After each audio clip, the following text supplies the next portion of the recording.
شیطان بولنا چاہیے، جمرہ بولنا چاہیے. لوگوں نے بڑے ایک ہیوی اماؤنٹ دے کر کے وہ کیا کرتے ہیں، خیمے جن کے 1 نمبر 2 نمبر 3 نمبر خیمے ہوتے ہیں، اچھا ان کے بارے میں کیا بولیں گے، یار ان کے خیمے نا شیطان کے قریب ہے. اس طرح سے اب آپ دیکھیں، ایک تو وہ پیسے بیچارے انہوں نے خرچ کیے، اور دوسرا ان کو یہ سننے کو مل رہا. یہ بھی ارشاد فرمائے ذرا. دیکھیے اس کو یوں بھی بولا جا سکتا ہے کہ ان لوگوں کے لیے ایک عبادت کی ادائیگی آسان ہے. واہ. جب حج کا ایک منسک ادا کرنے جائیں گے تو نزدیک ہے اور بہتر انداز میں ادا کر سکتے ہیں. اصل تو وہ علامت ہے. صحیح. جمرہ ایک ستون کو کہتے ہیں. ٹھیک. پہلے وہ ستون پتلا سا تھا، اب اس کو انتہائی مہارت کے ساتھ کہ جو فقہی اعتراضات ہوتے ہیں اس سے بچتے ہوئے واہ. اس کو بڑا کر دیا گیا ہے. صحیح. یہ آج بھی نیچے اتنا ہی چھوٹا ہے. صحیح. چوڑا کرنے کا مقصد یہ ہے کہ زیادہ لوگ ایک وقت میں کنکری مار سکیں. ٹھیک. ان کی کنکریاں نیچے سلوب ہے، اس میں جا کے اصل جمرے ہی کو لگتی ہیں. ٹھیک ہے. یعنی اندر سے کھوکھلا ہے، اسی کو لگتی ہیں. اور پھر کئی منزل بنا دیا. کئی منزل بنا دینے کی وجہ سے لوگ جو ہیں وہ کئی منزلوں پر ایک بیک وقت کر رہے ہوتے ہیں. سب سے زیادہ جو ہلاکتیں ہوتی تھیں وہ رمی کے وقت ہوتی تھیں. صحیح. یہاں لوگ کچلے جاتے تھے. تو اس انداز میں اس کو بنایا گیا ہے کہ جو فقہی معاملات ہیں اس کا بھی خیال رکھا گیا ہے. اور اصل تو یہ ستون ہے اور یہ ایک علامت ہے. جیسا کہ ہوتا ہے نا کہ بھئی یادگار شہدا، جی. بھئی شہدا سے یادگار. آپ نے دیکھا ہوگا کہ جیسے ہمارے شہر میں چھٹوں میں ایک یادگار شہدا بنی ہوئی تھی. کیا تھا؟ ایک ستون بنایا ہوا تھا، ایک تختی لگی ہوئی تھی، بس وہ ایک نشانے کے طور پر. ٹھیک. تو بعض مقامات سمبل ہوتے ہیں، اس کی ایک پہچان ہوتی ہے. یہ تو دنیاوی معاملہ ہے. تو دینی اعتبار سے بھی یہ جو جگہ ہے، اس جگہ کو شیطان کی ملامت کے لیے مقرر کیا گیا ہے. صحیح. یہاں پتھر مارنے سے اسے ملامت ہوتی ہے، اس سے ناگوار گزرتا ہے، اس کی رسوائی ہوتی ہے. تو حقیقت میں تو ہمارے سامنے ایک ستون ہے، شیطان نہیں ہے. لیکن بادی النظر میں اس کی رسوائی اور اس کو جو ملامت کا پہلو ہے وہ غالب ہے.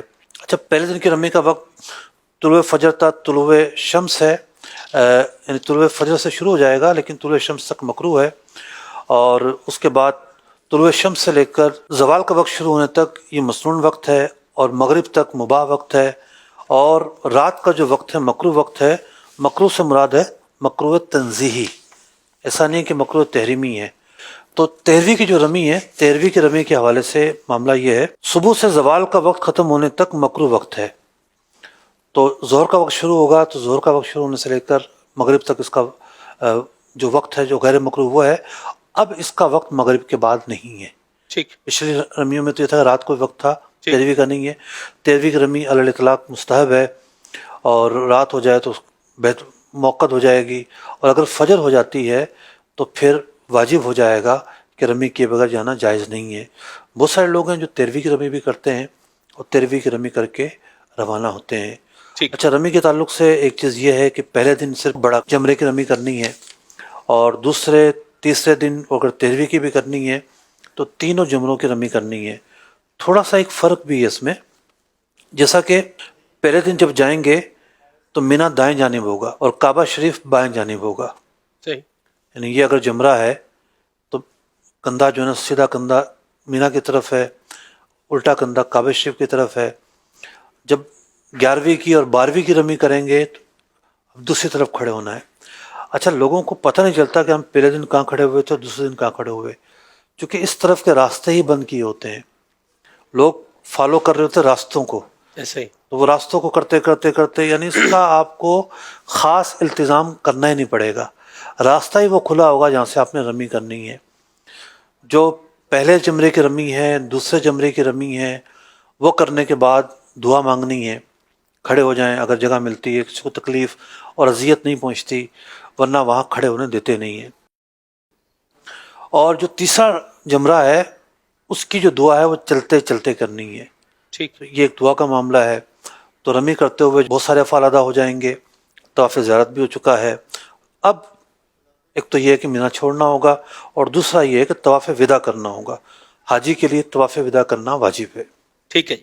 سر رمی کے حوالے سے یہ بتائیں کہ جیسے اے یار ساڑیاں بھی ماراں بھی بھائی مطلب ہماری بھی جا کے کنکریاں جو ہے نا وہ یہ مار دینا، اس پر کیا کہتے ہیں آپ؟ دیکھیے، نیابت بعض صورتوں میں ممکن ہے.